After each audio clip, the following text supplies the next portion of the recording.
Hey, P students, times keep on ticking, ticking, ticking into the future. That's for you guys because the future's coming fast. The AP test is coming up in, I think, less than a month. And so we're going to finish up this round of political speech analysis. Then I'm going to give you some things to do some AP practice on and some more specific test advice. Okay, I know a lot of you have anxiety. These haven't been timed so far. So believe it or not, your next essay is going to be timed. Although I'm letting you do all the prep work ahead of time, that's why the things are set up the way they are. So let's talk about how it's set up this week. Um, just last week, you have a dialectical journal. It's on George Washington's farewell address. Pretty standard. You'll be focusing a little bit more on historical context instead of bias. Um, Same thing, Space Cats. The video's there if you need it. If you don't need it, you don't have to watch it. And again, break that down. Focus on its context though, because it's going to be important here. And then, you know, rhetorical analysis outline. If you were going to use this for your rhetorical analysis, how would you do it? Just like last week, pretty simple, straightforward. I'm trying to keep things fairly standard for you guys as we get ready for the test. Next week we're gonna write the I'm gonna give you one more option and start the essays, and I'm also gonna start posting some aids that are optional to help you start practicing for the test if you want to. I had one of you email me with concerns about it, and we're gonna address those concerns.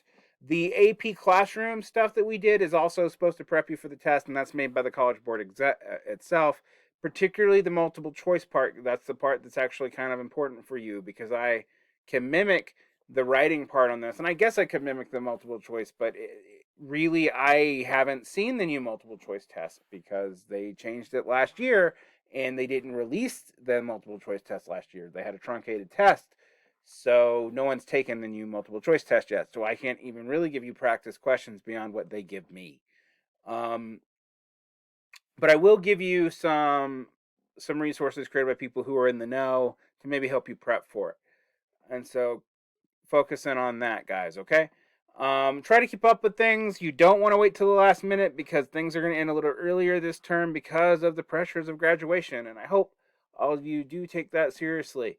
Um, Once we finish April, May is going to be, like I said, kind of enrichment. It's going to be watching videos and doing discussions, and that's what you're going to be graded on. There won't be papers beyond this rhetorical analysis because you're going to have to take the test. All right. And that's where we're at. Okay. And next week's prep video, I might go in a little bit to what I know about the test and what I don't know, within the rules that the College Board will let me talk to you about it. All right. Remember, I do Q&As on Friday. No one's been showing up from AP for a while. I know you're probably pretty busy with other AP classes and whatnot, but if you want to talk to me, ask me specific questions about the AP test, that's really the time to do it.